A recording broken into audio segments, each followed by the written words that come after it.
Bismillahirrahmanirrahim. Alhamdulillahi alamin hamdan yuwafi ni'amahu yukafi'u mazidah. Allahumma lakal hamdu hamdan katsira tayyiban mubarakan fih. Allahumma lakal hamdu hatta tarda wa lakal hamdu ba'da ridha. Allahumma arda 'anna bihamdika ya rabbal alamin. Allahumma salli wa sallim wa barik ala abdika wa rasulika Muhammadin nabiyil ummi wa ala alihi wa sahbihi wa man tabi'ahu dahu bi ihsanin ila yaumiddin wa ba'd. Jamaah salat subuh yang dimuliakan Allah Subhanahu wa taala. Assalamualaikum warahmatullahi wabarakatuh.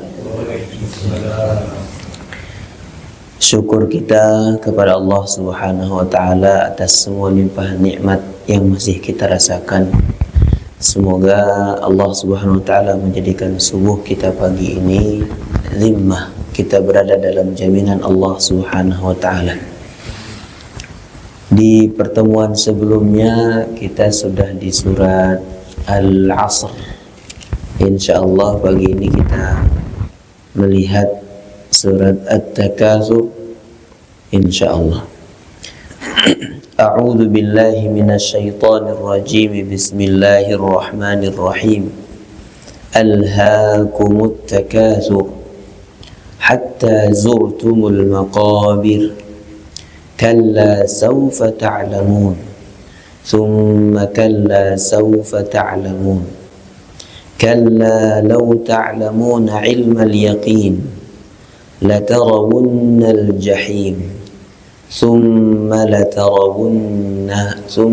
لترونها عين اليقين ثم لتسألن يومئذ عن النعيم. Allah Subhanahu wa taala menurunkan Al-Quran sebagian memiliki sababun nuzul. Dia merupakan jawaban dari pertanyaan. Ada kalanya Allah Subhanahu wa taala menurunkan Al-Quran, surat atau ayat tertentu dalam Al-Quran menjadi satu bantahan atas cara berpikir, ungkapan atau sikap manusia di masa Rasulullah sallallahu alaihi wasallam. Di antara yang melatar belakangi surat At-Takatsur yang akan kita temukan selalu dalam kitab-kitab tafsir adalah penyebab dari penamaan surat At-Takatsur sendiri. Allah Subhanahu wa taala menurunkannya, sebagian ulama menyebutnya Makkiyah kalau melihat kisah atau kejadian yang terkait surat At-Takatsur ini dengan apa yang ada di Mekah. Begitu juga yang menyebut bahwa surat ini turun di Madinah lantaran melihat kisah yang terjadi itu adanya di Madinah. Namun kemudian surat-surat pendek dalam Al-Quran memang sebagian besar itu turun di Mekah. At-Takatsur, sebelum kita ke sababun nuzul, At-Takatsur diambil dari kata kasrah atau al-kasr yang artinya banyak. Kasura artinya banyak. Yang sering kita ucap adalah syukran katsira. Kemudian ketika sesuatu yang banyak begitu saja, kasura, dia kata kerja yang tidak memiliki objek. Kasura al-marad misalnya, penyakit itu telah semakin banyak. Nah, begitu satu sama lain, yang pihak pertama merasa banyak, yang pihak kedua merasa banyak, lalu satu sama lain membandingkan bahwa saya lebih banyak, tidak, saya lebih banyak, maka berubah menjadi takatsur, saling berbangga dengan banyak-banyakan. Apa kalau bahasa kita itu main banyak-banyakan gitu.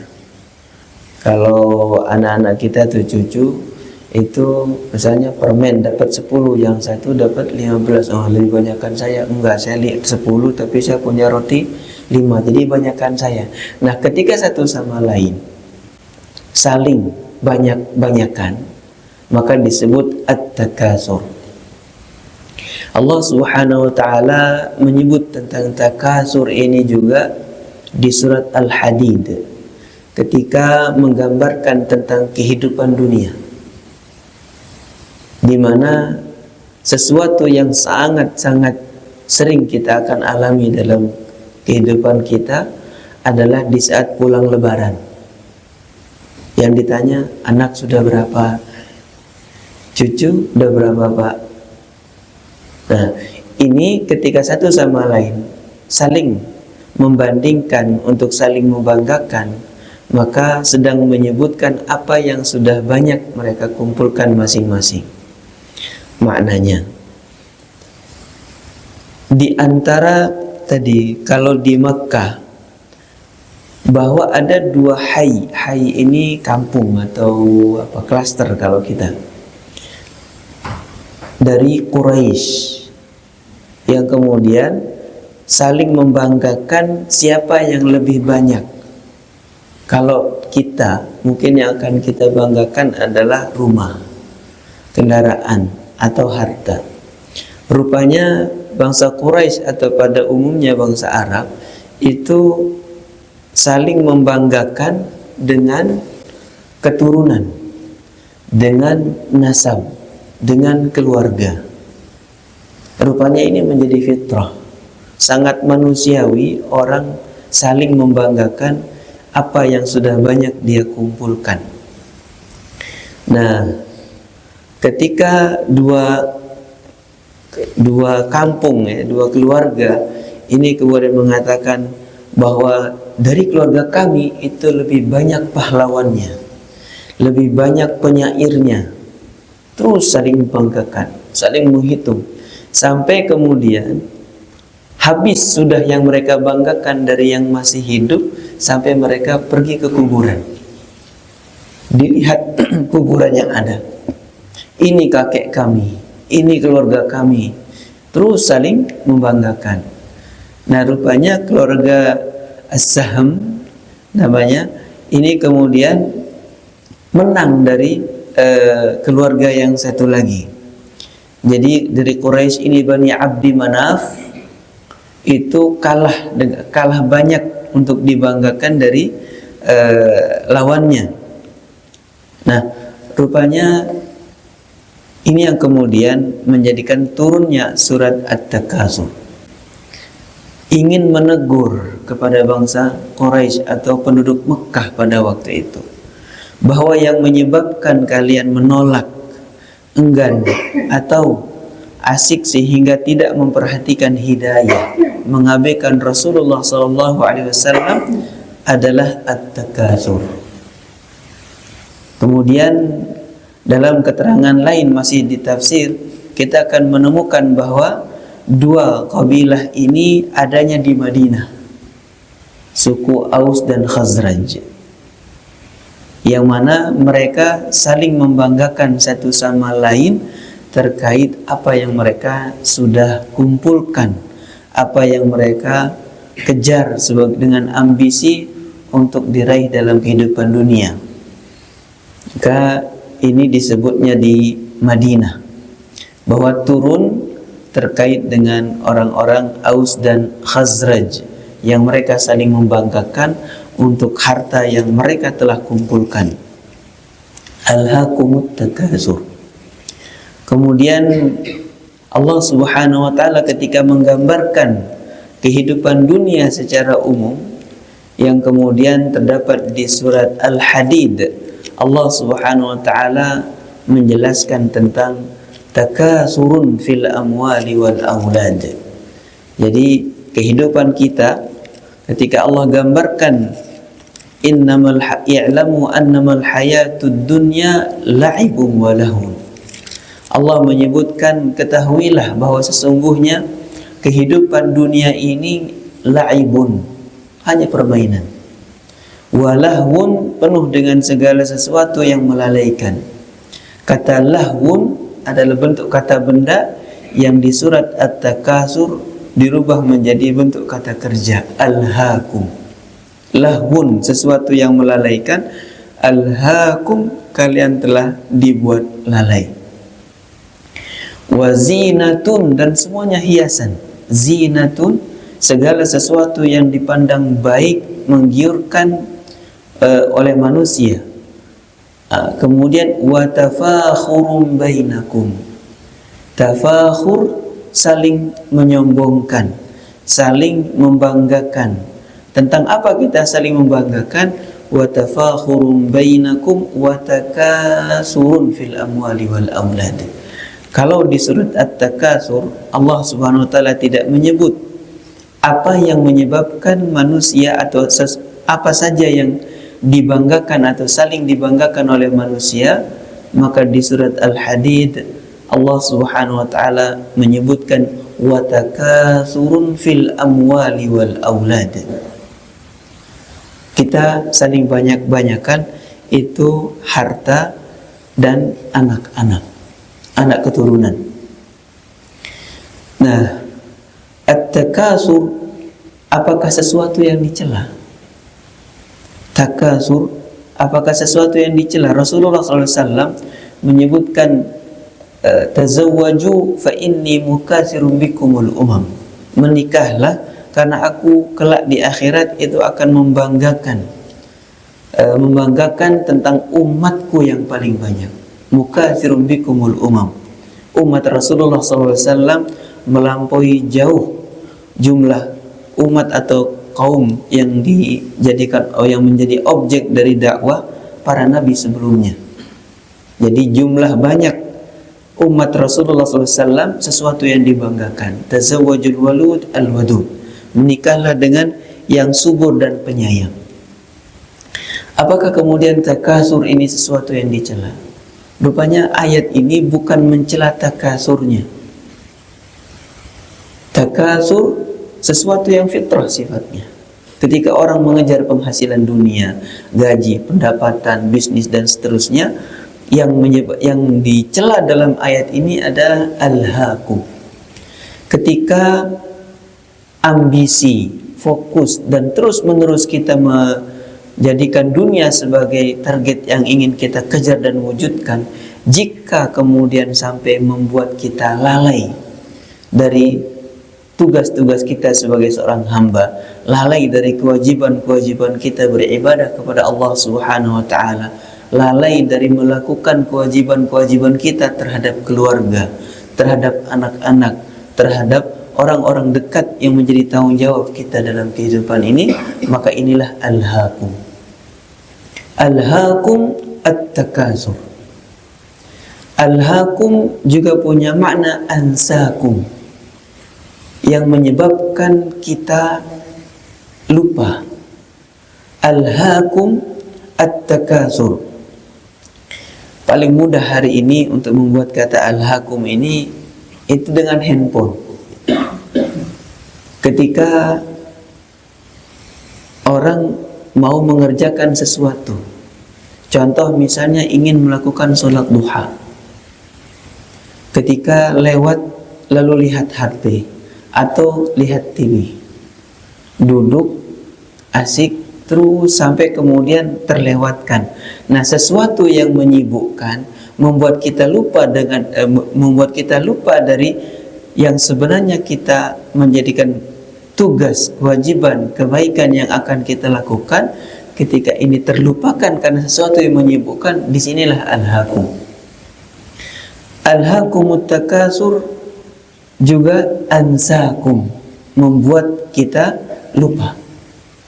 Kemudian alhaakum dari kata lahwun memiliki isyarat makna dari kata lahwun, sesuatu yang membuat lalai, di mana ini tidak lebih penting dari sesuatu yang seharusnya kita kerjakan. Al-lahwu adalah sesuatu yang sia-sia, yang membuat kita menyia-nyiakan sesuatu yang penting, menjauhkan kita dari sesuatu yang merupakan kewajiban sebagai seorang hamba kepada Allah Subhanahu wa taala. Alhaakumut takatsur diterjemahkan syaghalatkumul mubahah. Kalian telah disibukkan dengan mubahah, at-tabahi, saling bangga. Alhaakumut takatsur. At-takatsur, Allah Subhanahu wa taala meletakkan alif lam di bagian awal sehingga segala sesuatu yang menyebabkan kita melalaikan kewajiban, melalaikan semua kebaikan yang seharusnya kita ikuti, ini masuk dalam at-takatsur. Ketika berlebihan, ketika melampaui batas, ketika tidak lagi kita mengindahkan tugas, jika itu sesuatu yang terus kita kejar, terus kita lakukan tanpa batas, maka disebut takatsur. Contoh misalnya, membuka medsos. Yang dikejar adalah saling membanggakan berapa banyak subscribersnya. Orang bisa berubah keyakinan, berubah perilaku demi mengejar konten, ya, membuat konten sampai melakukan pelanggaran, sampai melakukan penyimpangan. At-takatsur masuk di situ. Begitu juga dengan hobi. Ada yang hobi goes, ada yang hobi apalagi mancing, ada yang hobi dengan semua aktivitas yang dilakukan oleh manusia. Ketika berlebihan melampaui batas, maka sesuatu yang mubah itu berubah menjadi sesuatu yang haram karena menyebabkan orang meninggalkan kewajiban. At-takatsur. Alhaakumut takatsur sangat dekat terasa ketika kita hadir di pemakaman seorang yang meninggal. Di saat semua yang mengiringi dengan kendaraan yang berjejer berbaris, dikawal dengan rider, yang kemudian semua yang mendampingi, mengantarkan ke pemakaman ini kembali kecuali amalnya. Alhaakumut takatsur. Begitu banyak bisnis yang sudah dikejar, keluarga yang sangat dibanggakan, relasi yang begitu banyak dan dibanggakan di dalam kehidupannya. Semuanya pun kemudian kembali, tidak satu pun mendampingi dan menemani dalam kuburnya. Amal yang urung bertambah, amal ibadah yang jauh dari kata banyak, yang tidak mampu menyelamatkan seorang manusia di kubur. Alhaakumut takatsur. Karena amal ini kalah banyak dengan semua kemegahan dunia yang dikejar. Alhaakum. Kalau kemudian orang memberi properti rumah, di setiap komplek perumahan dia punya rumah. Begitu jumlah keluarga ini sedikit, begitu dia meninggal, anaknya, istrinya hanya menempati rumah hanya satu. Tidak lagi terurus kontrakan, tidak lagi terurus rumah di komplek berbeda. Alhaakumut takatsur. Sesuatu yang kita kumpulkan, sesuatu yang kita kejar sampai melupakan kewajiban kita kepada Allah Subhanahu wa taala, masuk dalam ayat ini, alhaakumut takatsur. Di surat sebelumnya kita pernah mempelajari tentang allazi jama'a malan wa 'addada.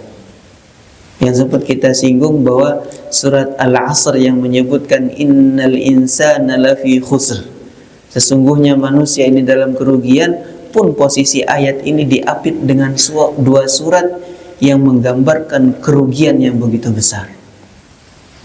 Wailul likulli humazatil lumazah alladzi jama'a malan wa 'addada, mengumpulkan harta dan terus dihitung-hitung. Yahsabu anna malahu akhlada, dia kira, dia yakini, dia pikir bahwa semua yang dikumpulkan, yang ditumpuk itu akan abadi.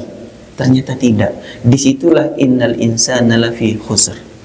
Kemudian surat ini didahului dengan at-takatsur.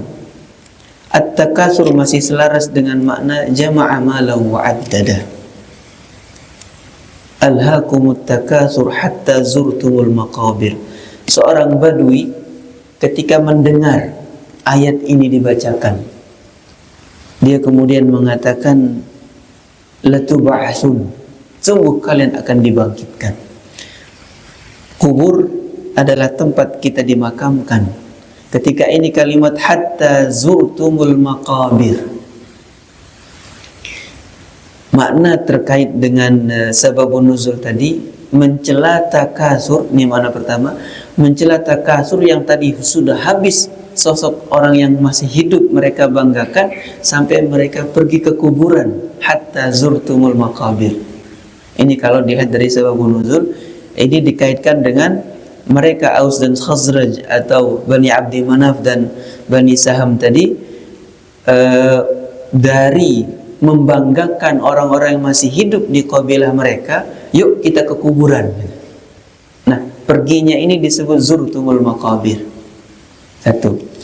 Yang kedua, hatta zurtumul maqabir, takasur yang tadi proses saling membanggakan, megah dengan keduniaan yang sudah diwujudkan, ini akan terhenti kalau orang sudah masuk kubur. Jadi manusia tidak akan berhenti saling membanggakan satu sama lain sampai dia mati. Hanya kematian yang bisa menghentikan at-takasur dalam kehidupannya. Nah, kemudian hatta zurtumul maqabir. Tadi seorang badui ketika mendengar ayat ini turun, dia mengatakan latub'atsun, sungguh orang yang mati itu akan dibangkitkan. Ditanya, ini dari mana taunya? Kata Allah Subhanahu wa taala menggunakan kata zurtum, inna zair la yabqun. Sesungguhnya orang yang melakukan ziarah itu tidak akan pernah betah di tempat yang dia ziarahi. Sebetah-betahnya orang pergi umrah, sebetah-betahnya orang pergi di Masjid Nabawi, berada di kota suci Madinah, pasti dia akan kembali. Namanya ziarah. Kita kalau bertamu, ya, mudik, ziarah ke orang tua yang masih ada di kampung, bertemu di tempat kita sama-sama lahir, dari berbagai kota yang merantau, ziarah keluarga, maka orang ziarah pasti akan kembali ke tempat asalnya.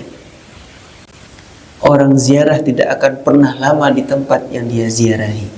Maka dari ayat ini memberitahukan, membantah kepada kita, kepada manusia yang menganggap bahwa meninggal, dikuburkan adalah tempat peristirahatan terakhir. Ternyata kalimat ini sering kita pakai.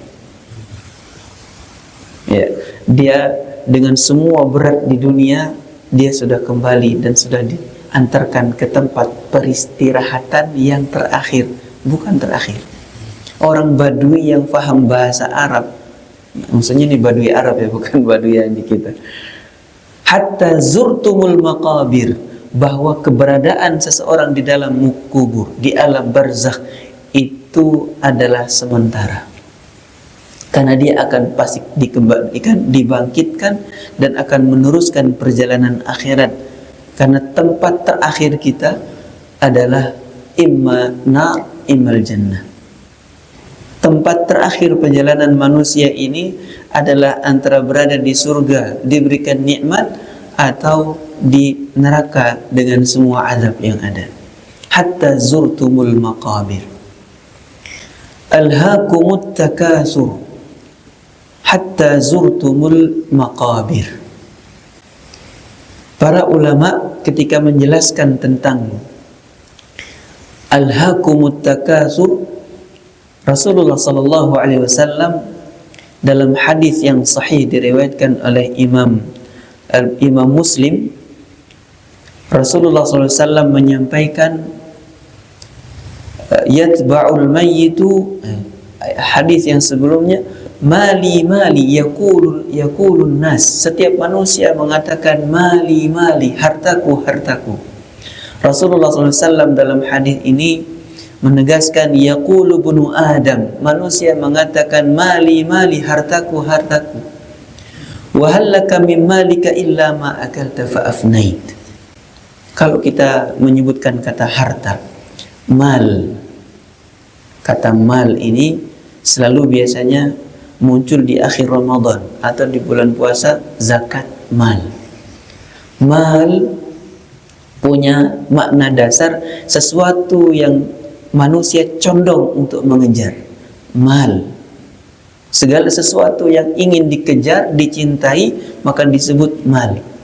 Hartakah, istrikah, anakkah, jabatankah, apalagi kehormatan atau pangkat dan seterusnya, maka segala sesuatu yang manusia ini condong untuk dikejar, untuk dia wujudkan, maka disebut mal. Rasulullah SAW mengatakan, ma wahallaka min malika illa ma akalt. Yang sebenarnya hakiki kamu miliki dari semua harta yang kamu kumpulkan itu tidak lebih dari harta makan, harta kita yang kita makan kemudian kita lewati begitu saja.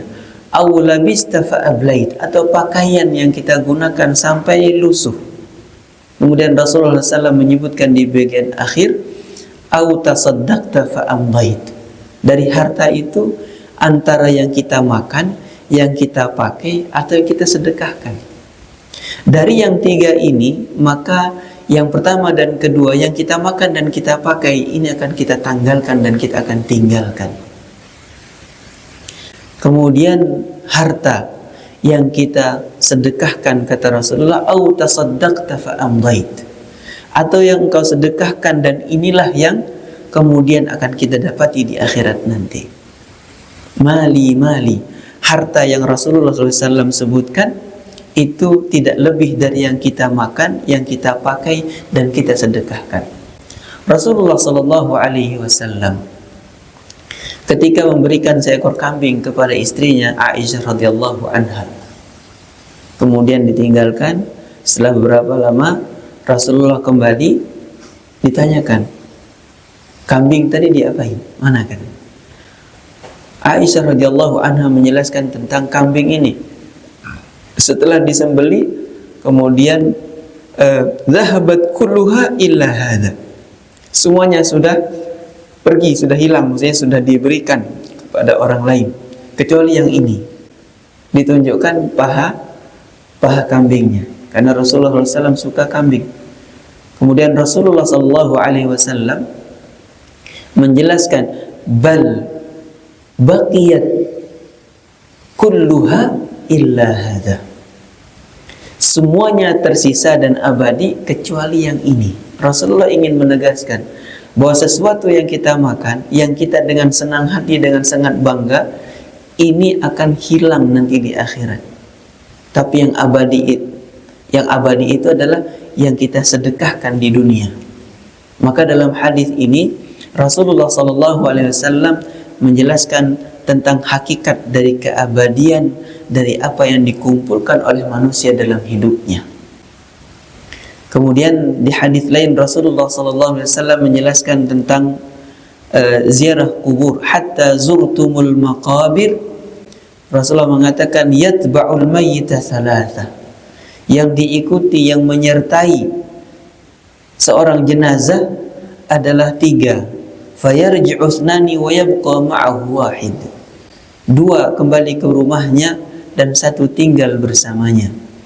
Yang pertama adalah keluarga, harta dan amal. Fayarji'u ahluhu wa maluh.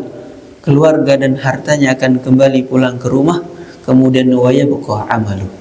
Alhaakumut takasur hatta zurtumul maqabir.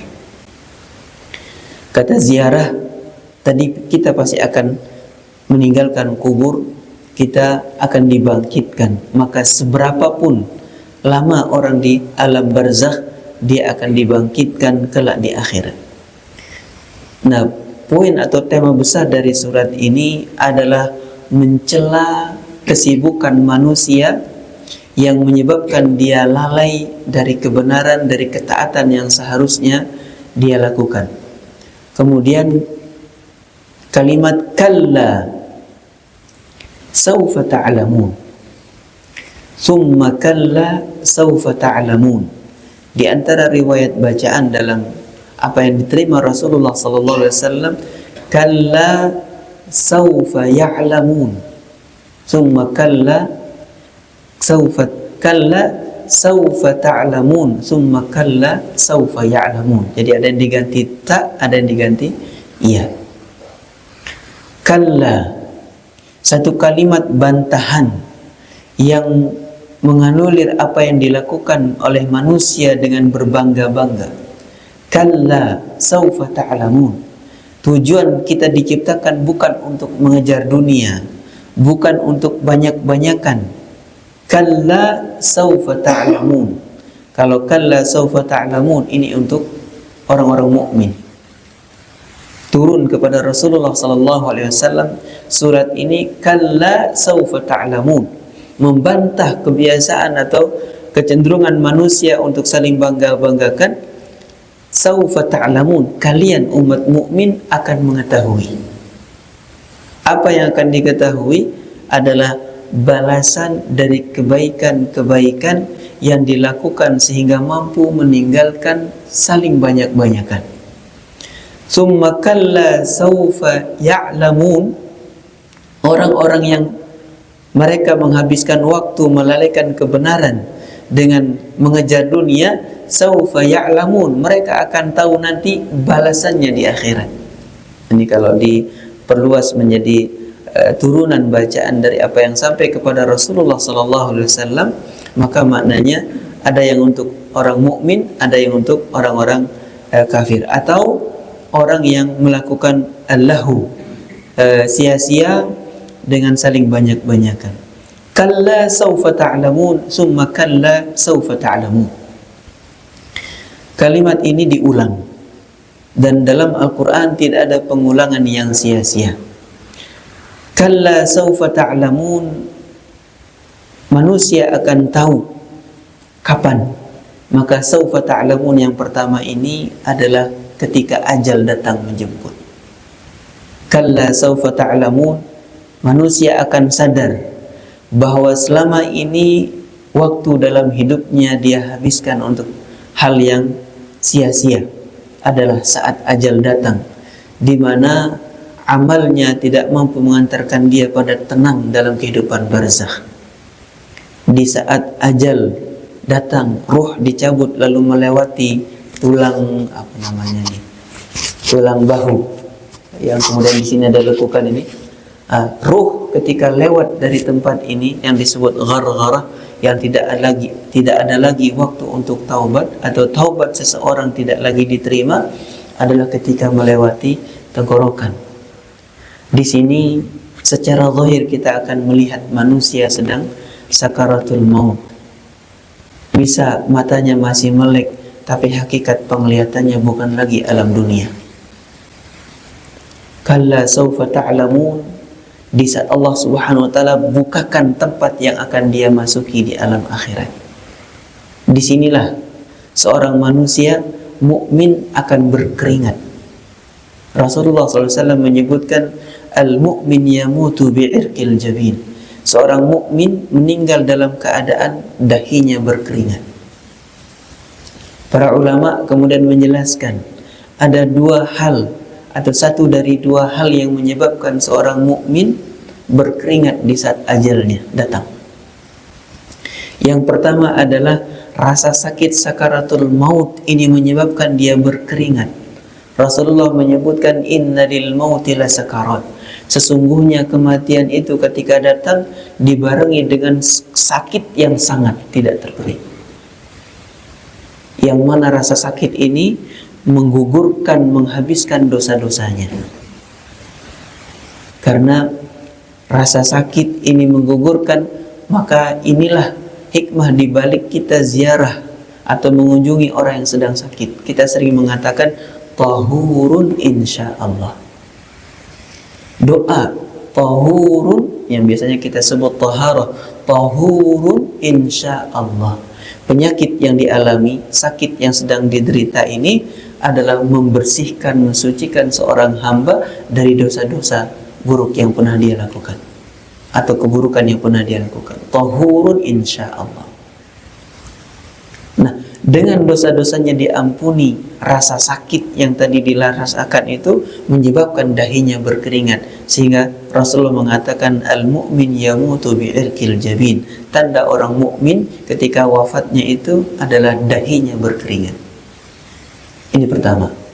Yang kedua, yamutu bi'irqil jabin, berkeringat dahinya ini lantaran begitu ruhnya melewati tulang bahu ini. Allah perlihatkan alam akhirat tempat nikmat yang dia akan masuki. Rasa malu, rasa tidak pantas dengan amal yang sedikit diberikan apresiasi kebaikan di akhirat, ini menyebabkan seorang hamba berkeringat di hadapan ajal yang sedang datang. Sehingga tidak termasuk sesuatu yang bisa kita jadikan acuan. Begitu seseorang meninggal, orang yang kita kenal baik, orang yang kita bagian dari keluarga kita, tanyakan apakah dahinya berkeringat. Salah satu yang bisa menjadikan ta'ziyah adalah menanyakan dahi berkeringat atau tidak. Kalau dikatakan iya, dahi ayah, dahi ibu, atau dari dahinya kakek itu berkeringat, kita bisa menjadikan ini ta'ziyah.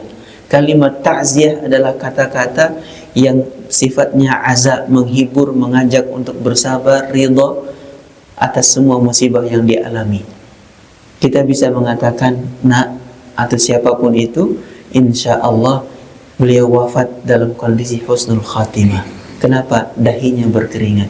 Karena Rasulullah SAW mengatakan, al-mu'min yamutu bi'irqil jabin. Seorang mukmin meninggal dalam keadaan dahinya berkeringat. Kemudian, kalla sawfa ta'lamun, summa kalla sawfa ta'lamun. Kalimat ini menggunakan kata sawfa. Di saat surat An-Naba, kalla saya'lamun, summa kalla saya'lamun. Perbedaannya, kalau saya'lamun pakai sin, maka jarak dari redaksi itu diucapkan sampai sesuatu yang terjadi itu dekat. Saya'lamun. Misalnya orang berwudu, terus ditanya mau ngapain? Sa'usalli, saya akan sholat. Jarak dia ngomong dengan apa yang dia lakukan ini dekat, pakai sin. Kemudian kalau saufa, maka jarak kejadiannya itu lebih jauh. Saufa jauh. Sehingga perbedaan saya'lamun dengan saufa ta'lamun. Ini dari kalimat bahasanya. Summa kalla saufa ta'lamun. Menunjukkan pemaknaannya, kalau yang pertama ini adalah mengetahuinya di saat ajal datang, maka summa kalla saufa ta'lamun, ini di saat manusia dibangkitkan dari alam barzakh. Kalla saufa summa kalla saufa ta'lamun. Semakin nyata, terlihat jelas, tersadar manusia di saat manusia dibangkitkan di hadapan Allah Subhanahu wa taala. Begitu ajdas. Ajdas itu al-jadas, jadi tanah kuburan itu pecah dan menimbulkan suara, namanya al-jadas. Jadas itu terbelah yang menimbulkan suara. Jadi kayak apa kalau kita itu potek gitu. Nah, al-jadas. Summa kalla saufa ta'lamun, ini terjadi di saat manusia dibangkitkan dari alam kubur. Kalla law ta'lamuna ilmal yaqin latarawunnal jahim latarawunnal jahim thumma latarawunnaha 'ainal yaqin. Kalla law ta'lamuna ilmal yaqin. Al-ilmul yaqin, al-ilm kalau definisi ilmu adalah ma'rifatu syai' bima huwa alaihi, mengetahui sesuatu dengan hakikat yang ada dan sebenarnya. Lalu ilmu pengetahuan itu dibagi, ada al-ilmul yaqin. Bagaimana menjelaskan al-ilmul yaqin? Sesuatu yang tingkatnya pengetahuan kita sampai betul-betul yakin, seperti kita meyakini bahwa lampu ini menyala lantaran ada aliran listrik.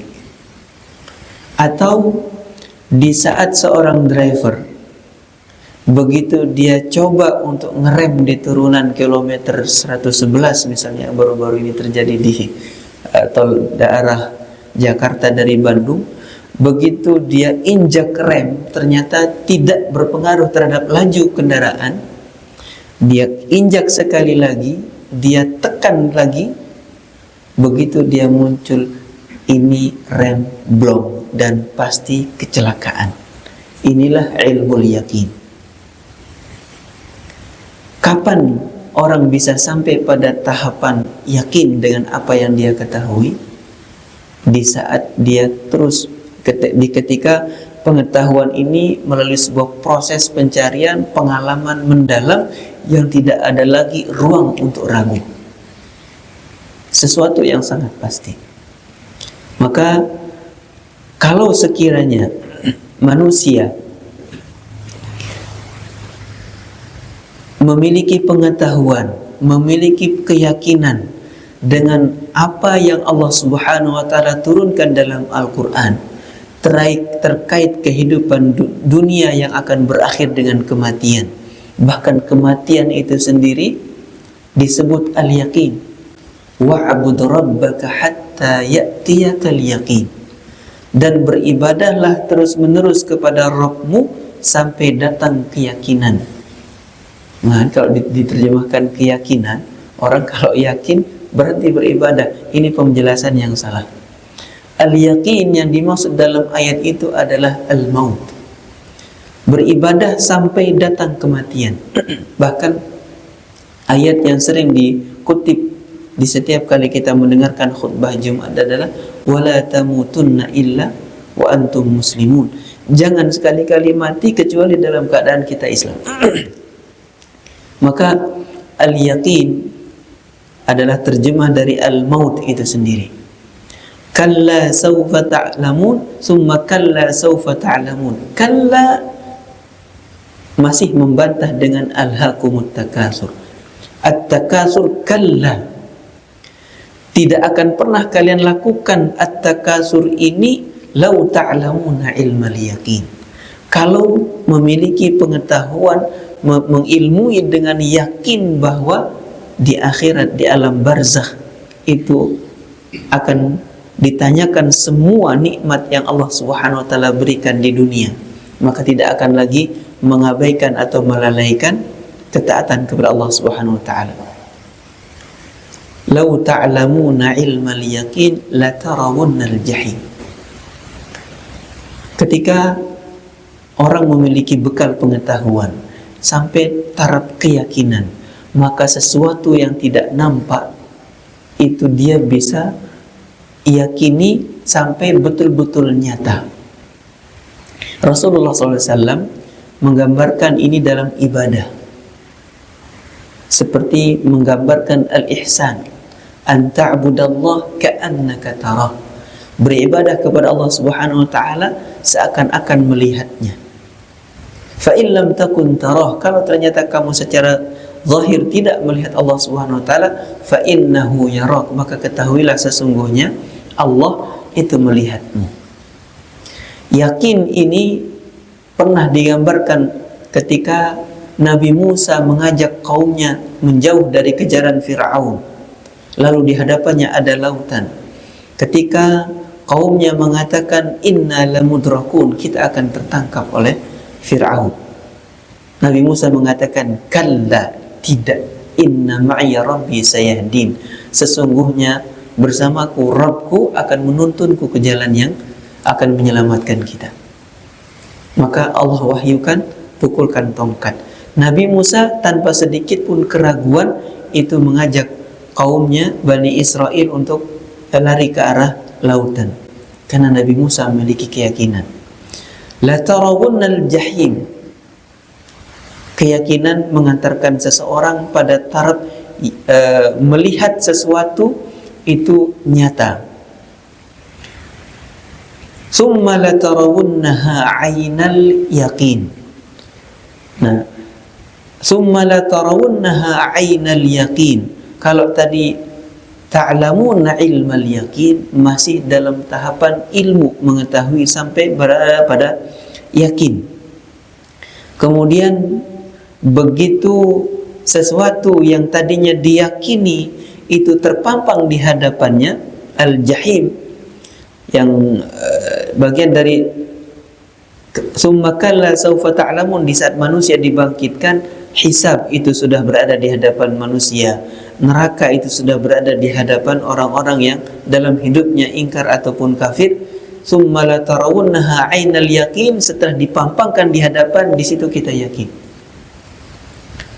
Kemudian ada haqqul yakin, begitu seseorang masuk dan merasakan dengan benar, maka ini adalah sebenar-benarnya keyakinan karena sudah mengalami.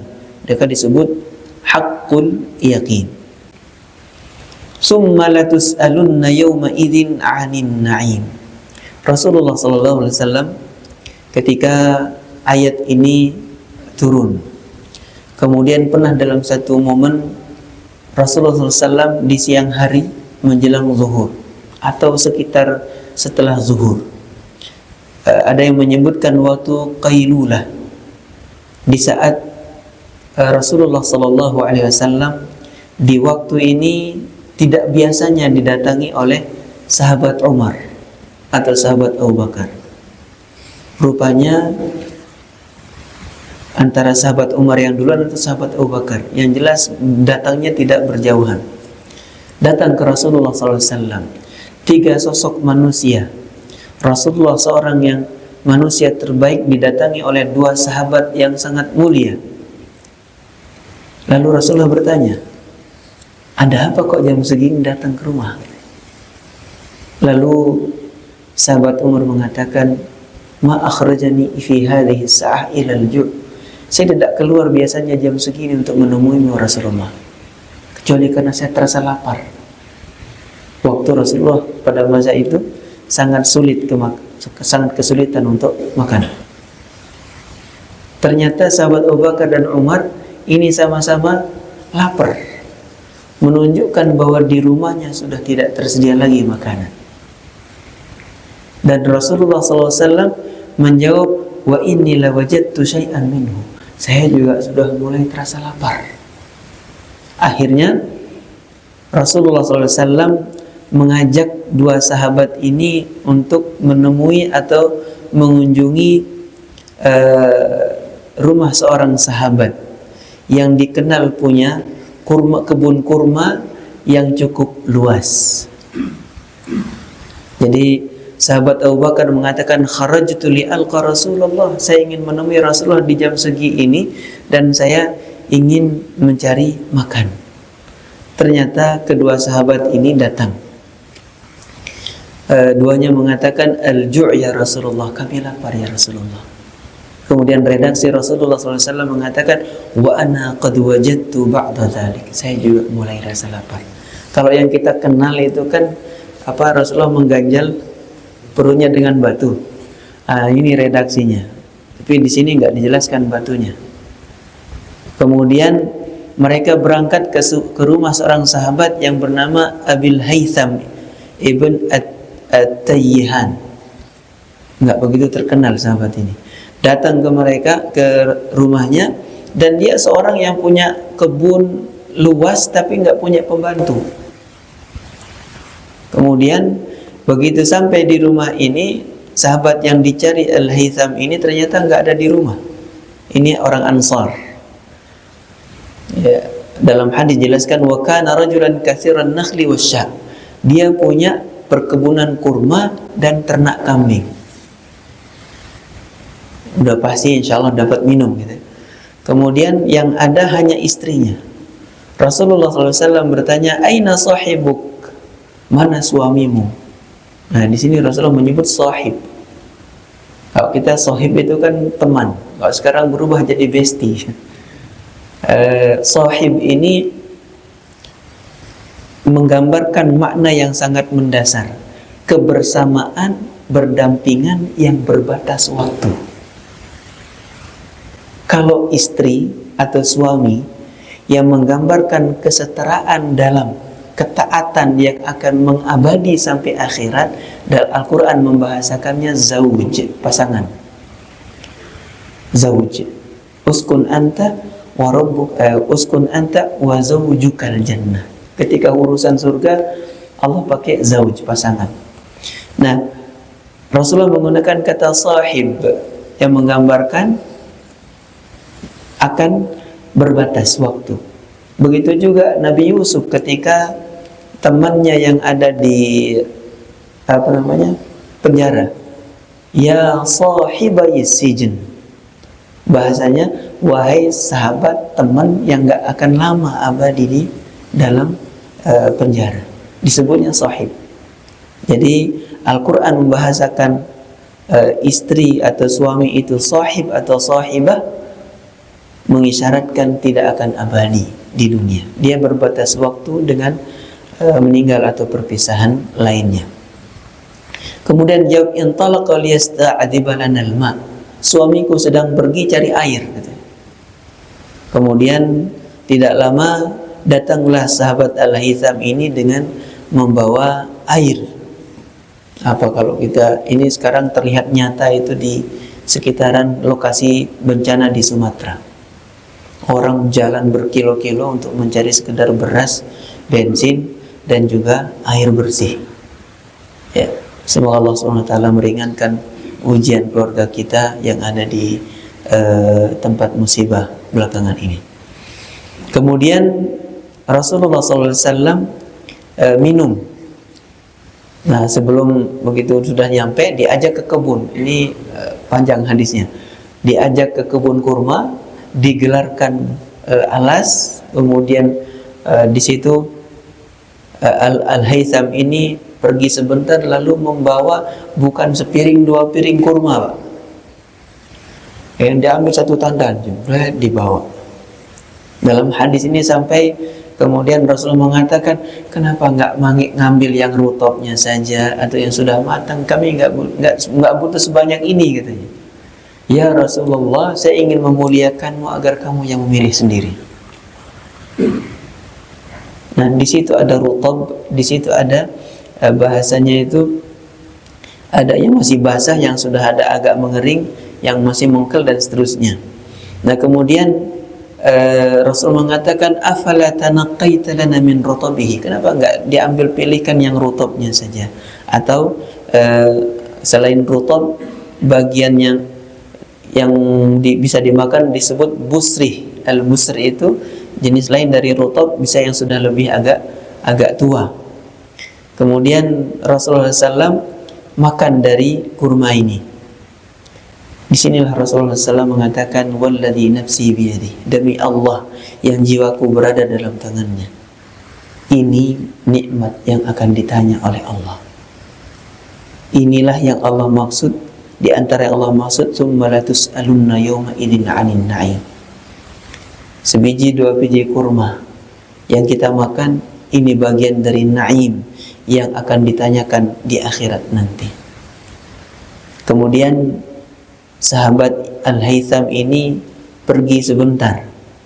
Kemudian Rasulullah SAW berpesan, jangan sembelih kambing dzata raddin fadhabah lahum anaqatan aw jadyan fa'atahum biha fa'akalu. Jadi Rasulullah milih jangan berlebih motong kambing, maksudnya yang cukup saja. Maka ketika daging itu dihidangkan, Rasulullah bertanya, emang nggak ada pembantu, katanya, yang bolak-balik ngambil kurma, terus dia ngambil kambing dan seterusnya. Maka bagaimana sahabat ini memaknai ayat atau surat yang turun kepada Rasulullah? Rasulullah SAW kemudian mengatakan, kalau nanti ada tawanan perang sabi atau budak, maka datanglah, kami akan berikan satu yang membantu kamu. Nah, tidak lama dari kejadian itu, rupanya dalam hadis ini dijelaskan ada 2 budak yang bisa dipekerjakan atau diberikan kepada sahabat Al-Haytham. Lalu Rasulullah SAW menawarkan, pilih salah satu di antara keduanya. Kemudian Al-Haytham ini mengatakan, enggak, pilihin aja, saya ingin ikuti pilihanmu ya Rasulullah. Kemudian Rasulullah mengatakan, innal mustashar mu'taman, orang yang dimintai saran itu memiliki tanggung jawab yang sangat besar. Kemudian Rasulullah SAW mengatakan, ambil yang ini, dipilihkan. Kemudian Rasulullah SAW mengatakan, ini orangnya sholat. Jadi untuk cari pembantu saja, itu Rasulullah merekomendasikan yang taat. Jadi, ya Nabi Allah ikhtarli, ya Rasulullah pilihin saya ini siapa. Kemudian Rasulullah pilihkan, khudh hadza, ambil yang ini. Kemudian Rasulullah menjelaskan, fa inni ra'aituhu yusalli. Bapak, ketika yang bantu kita di rumah, yang mendampingi cucu anak kita, apakah sudah kita pastikan sholat dia jaga? Ini tanggung jawabnya panjang ternyata. Begaji, semua fasilitas yang kita berikan kepada asisten rumah tangga juga bagian dari yang akan ditanyakan dalam ayat ini nanti. Kemudian Rasulullah SAW menyambung, innal mustasyara mu'tamanun khudh hadha fa inni ra'aituhu yusalli wastausi bihi ma'rufan. Nasihati, arahkan, bimbing dia untuk segala sesuatu yang baik. Rupanya setelah budak ini tinggal bersama sahabat Al-Haytham radhiyallahu anhu, istrinya kemudian menyarankan, innallaha tabaraka wa ta'ala lam yab'ats nabiyyan wala khalifatan illa walahu bitanatan.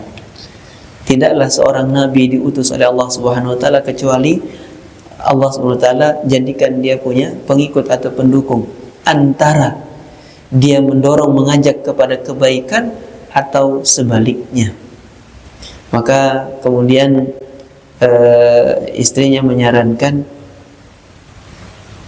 bebaskan budak ini. Maka sahabat Al-Haytham kemudian mengatakan, innahu atiqun fi sabilillah. Jadi dia terbebas di jalan Allah Subhanahu wa taala, maksudnya dimerdekakan. Nah, dalam kalimat la tus'alunna yawma idzin 'anil na'im, para sahabat bahkan dari kalangan tabi'in beragam penjelasannya. Sahabat Ibnu Abbas radhiyallahu anhu, kenapa dalam tafsir itu yang sering muncul adalah nama sahabat Ibnu Abbas. Sahabat yang didoakan Rasulullah sallallahu alaihi wasallam, Allahumma 'allimhu ta'wil, Allahumma faqihhu fid din wa 'allimhu ta'wil. Ya Allah, faqihhu fid din, perdalam, berikan pemahaman agama yang mendalam kepada sahabat Ibnu Abbas, dan ajarkan dia ta'wil. Ta'wil Quran maksudnya tafsir. Sahabat Ibnu Abbas menjelaskan, anin na'im, yang pertama adalah sehat. Banyak yang usianya masih 30-an sudah kena diabetes, cuci darah. Ada yang diberikan usia panjang dengan kesehatan yang luar biasa. Sahabat Ibnu Abbas menyebut an-na'im di sini sihhatul abdan, sehatnya badan kita. Wa sihhatul asma', sehatnya pendengaran kita. Sihhatul absar, sehatnya penglihatan kita. Mata di atas usia 40 sudah butuh kacamata. Kalau dari muda tidak pakai kacamata, di usia 40 sudah plus. Kalau dari kecilnya main gadget, HP, nonton TV terlalu dekat, sudah dari usia yang sangat muda belia, itu pakai kacamata. Lalu kacamata ini kita gunakan untuk apa? Penglihatan kita. Kemudian sahabat penjelasan Imam Al-Ikrimah, selain kesehatan, penjelasannya adalah as-sihhatu wal faragh, waktu luang. La tus'alunna yawma idzin 'anil na'im. Waktu setelah subuh di hari Sabtu, apakah kita gunakan jogging, jalan, lari dari sini sampai ke Katulampa misalnya, ke Bendungan, atau kita pakai untuk mendengarkan kajian? Maka waktu luang ini, baik positif atau negatif, kita gunakan untuk taat atau sebaliknya, la tus'alun, kita akan ditanyakan. Kemudian penjelasan lain adalah al-faragh tadi, yang Rasulullah SAW jelaskan dalam hadis tersendiri, ni'matani maghbunun fihi ma katsirun minan nas. Dua nikmat yang manusia banyak lalaikan adalah kesehatan dan waktu luang. Kemudian sahabat atau bukan sahabat ini, Muhammad ibn Ka'ab menjelaskan an-na'im la tus'alunna yawma idzin 'anin na'im. Kalian akan ditanyakan di akhirat itu tentang nikmat. Maka nikmat di sini salah satu maknanya adalah kehadiran dan diutusnya Rasulullah di tengah-tengah kalian. Kaitannya, di saat mereka lalaikan Al-Quran, lalaikan Rasulullah dengan at-takasur, maka keberadaan seorang sosok Rasulullah SAW membawa hidayah, membawa Al-Quran, membawa tuntunan Allah SWT, ini akan dipertanyakan. Jadi an-na'im adalah keberadaan Rasulullah SAW di tengah umat manusia. Begitu juga dengan sunnah-sunnahnya yang ada dan hadir sampai hari ini dalam khazanah kitab-kitab hadis misalnya. Imam Abul Aliyah juga menjelaskan anil islami was sunan. La tus'alunna yawma idzin 'anil na'im. An-na'im di sini adalah Islam itu sendiri. Akan ditanyakan Quran, hadis, ya. Al-Islam was sunan, sunnah Rasulullah sallallahu alaihi wasallam. Kemudian Al-Husain ibnu Fadl menjelaskan takhfifus syara'i' wa taysirul Quran. Yang ditanyakan adalah nikmat apa? Ketika di dalam syariat ini ada bagian-bagian yang diberikan keringanan. Contoh, musafir, sakit, Allah ringankan dengan jamak qasar salat. Ketika sakit, Allah ringankan dengan boleh tidak puasa tapi nanti diganti. Allah ringankan kalau usia tertentu atau penyakit tertentu tidak mampu puasa, takhfifis syariah adalah diringankan. Allah SWT meringankan syariat yang harus kita jalani, tidak puasa diganti dengan fidyah. Udah diringankan, fidyah pun tidak diganti, tidak dibayarkan. Ini diantara penjelasan dalam tafsir Taisirul Quran. Allah SWT mengatakan walaqad yassarnal Qur'ana lidzikri fahal min muddakir. Sungguh kami telah mudahkan Quran ini untuk dipelajari. Fahal min muddakir, mana orang-orang yang mau belajar? Maka dimudahkannya Quran oleh Allah Subhanahu wa taala adalah nikmat yang akan ditanyakan nanti di akhirat. Kalau tidak sampai belajar Al-Quran, tidak sampai belajar membaca, memahami, kemudian berusaha mengamalkan sebaik mungkin, maka Al-Quran adalah nikmat di satu sisi yang menjadikan manusia sampai pada ridha Allah Subhanahu wa taala, tapi kalau diabaikan maka masuk alhaakumut takasur. Lalai kita dari belajar Al-Quran, lalai kita dari memanfaatkan sehat dan waktu luang untuk ketaatan kita kepada Allah Subhanahu wa taala. Ini mudah-mudahan uraian yang ringkas dan mudah kita pahami dan Allah ridha, izinkan kita untuk mengamalkan. Jika ada tambahan, maka kalau ada pertanyaan, mudah-mudahan Allah SWT membantu untuk kita bisa belajar terus bersama. Enggak, silakan. Kita namanya janganlah berlebihan yang berlebihan. Kan ada satu hal bahwa ada aspek emosi psikologis, tidak pastian masa depan, kecemasan, sehingga kadang-kadang terpaksa itu harus politik gitu. Tapi dalam konteks kecukupan batas yang dikatakan cukup itu kan agak susah sekali. Ini kita kapan kita bisa berhenti dari kata cukup? Ini ya mati lah akhirnya. Tapi bagaimana konteks pengendalian supaya tidak berlebihan, supaya tidak bergambar atau batas kecukupan yang menjadi katakan ukuran dari pengendalian. Masya Allah. Fitrah manusia adalah mengejar sesuatu yang dia anggap baik untuk dirinya. Nah, mengejar sesuatu yang diyakini dan dianggap baik ini, baik itu adalah khair. Ketika mengejar sesuatu yang dia anggap baik, namanya ikhtiar.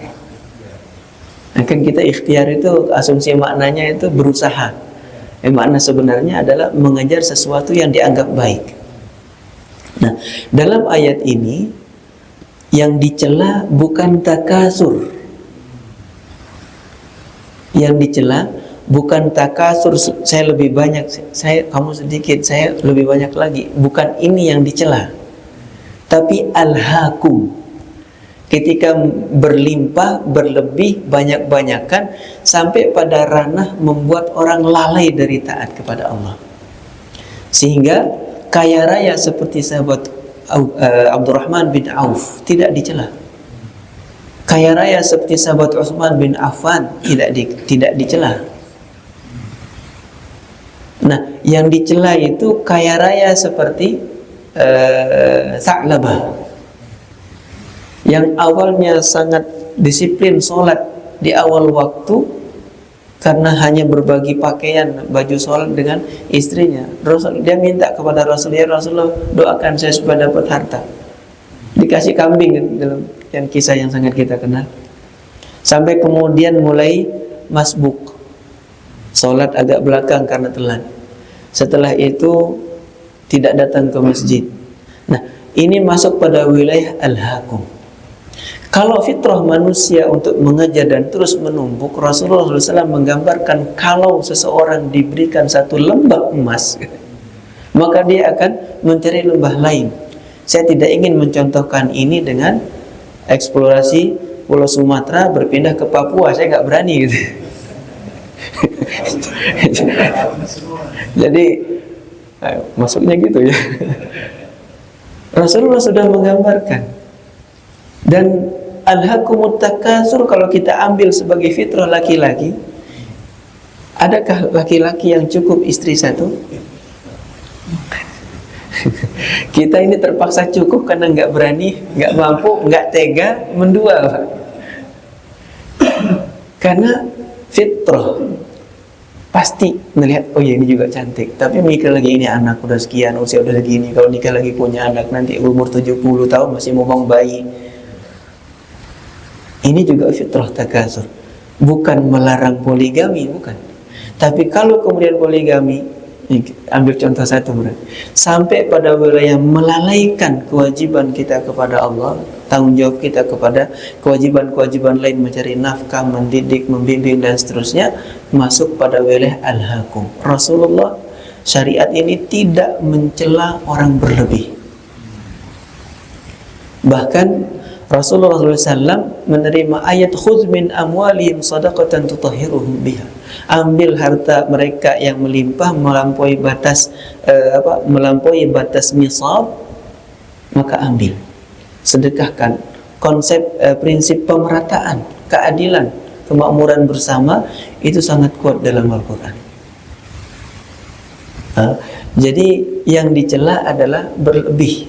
Nah, melalaikan. Takasur, jangankan banyak, orang yang pas-pasan pun tetap takasur, Pak. Tidak pada batasan harta semata. Hobi misalnya tadi, coba kita cari berapakah perbandingan antara yang hobi mancing, yang seharian bisa di tempat mancing itu, kekayaan atau pendapatan, dengan orang yang sibuk bekerja. Coba tanya orang yang level manager, orang-orang yang salon tinggi, ada nggak yang hobinya mancing sampai nggak bikin laporan? Nggak ada, Pak. Karena yang hidupnya susah pun takasur. Sehingga bukan takasur semata-mata secara fisik saja, tapi ketika apapun bentuk takasur, baik itu fisikly ataupun abstrak, maka ketika masuk pada wilayah membuat seorang hamba itu lalai dari kewajibannya, maka inilah yang dicela. Saya mungkin pernah cerita di tempat ini, orang hobi goes di salah satu komplek di daerah Cibubur. Komunitas goesnya ini luar biasa dan sangat-sangat kompak gitu. Sampailah dia, the goes keluar dari pagi, pulangnya lewat isya, istrinya marah. Kalau kecukupan masalah nafkah, harta, rumahnya komplek, yang rumah itu satu rumah paling murah harganya 2,5 M ya saya tahu, di daerah Cibubur. Apakah kurang dari sisi harta? Tidak. Ini dia goes pulang malam, dikuncikan pintu sama istrinya, nggak bisa masuk rumah. Alhamdulillah persis seperti komplek ini. Di depan, bagian depan dari gerbang perumahan itu masjid, Masjid An-Nur. Akhirnya dia parkir sepeda di masjid, dia minta pinjam sarung, sampai pinjam sarung sama marbot masjid yang tinggal di masjid. Akhirnya subuh semua orang melihat dia dengan pakaian goes dengan sarung yang dia pinjam. Akhirnya satu komplek itu tahu kalau dia dikunciin pintu oleh istri gara-gara takasur goes. Masuk. Akhirnya sejak itu kapok goes. Itu kan iklan gratis viral di satu komplek. Jadi takasur tidak dicela. Yang dicela adalah ketika dia masuk pada wilayah melalaikan. Ya banyak, kalau kita cari contoh terlalu banyak dalam kehidupan kita. Jadi proporsional sesuai dengan kebutuhan, tidak sampai mengabaikan tugas-tugas kita. Kira-kira itu. Jadi dia fitrah, mudah-mudahan bisa jadi jawaban yang tepat. Baik, saya kira itu kita mohon kepada Allah Subhanahu wa taala. Allahumma taqabbal minna innaka antas samiul alim wa tub alaina innaka antat tawwabur rahim. Allahumma 'allimna ma yanfa'una wanfa'na bima 'allamtana innaka antal alimul hakim. Allahumma rabbana ighfir lana dhunubana wa liwalidina warhamhum kama rabbawna shighara. Allahumma أرنا الحق حقا وارزقنا اتباعه وأرنا الباطل باطلا وارزقنا اجتنابه اللهم ارحم موتانا واشف مرضانا اللهم كن لإخواننا في سمطرة وفي كل مكان عونا ومعينا يا رب العالمين اللهم انصر المستضعفين من عبادك في كل مكان يا قوي يا عزيز ويا أرحم الراحمين برحمتك نسأل برحمتك نستغيث لا حول ولا قوة لنا إلا بك يا قوي يا عزيز ربنا آتنا في الدنيا حسنة وفي الآخرة حسنة وقنا عذاب النار سبحان ربك رب العزة عما يصفون وسلام على المرسلين والحمد لله رب العالمين سبحانك اللهم وبحمدك أشهد أن لا إله إلا أنت أستغفرك وأتوب إليك السلام عليكم ورحمة الله وبركاته